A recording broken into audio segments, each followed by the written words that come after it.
பிள்ளை, இது ஊரறிந்த உண்மை. நாம் செல்லுகின்ற பாதை பேரறிஞர் காட்டும் பாதை.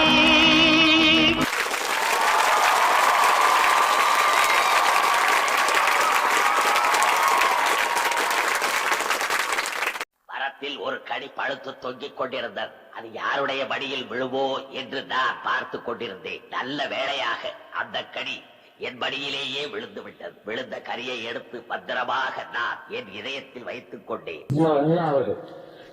மக்களாட்சி தத்துவமாக அறிவித்தார்கள் அறிஞர்கள். மக்களுக்காக மக்களால் மக்களை அமைத்துக் கொள்கிற ஆட்சி மக்களாட்சி. அந்த மக்களாட்சிக்கு அச்சுதானம் போன்றதுதான் மக்களின் வாக்குரிமை. அந்த வாக்குரிமையின் மீது எழுப்பப்படும் அற்புதமான மாளிகைதான் நல்ல அரசு. இந்த அரசு நடத்தும் ஆட்சிதான் மக்களாட்சி.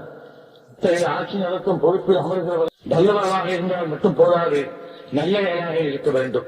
நாணயம் மிக்கவர்களாக இருந்தால் மட்டும் போதாது, நாணயம் மிக்கவர்களாக இருக்க வேண்டும். நெஞ்சினம் கொண்டவர்களாக இருந்தால் மட்டும் போதாது. அனைத்து இந்த அண்ணா திராவிட முன்னேற்ற கழக அரசு பாடுபடும்.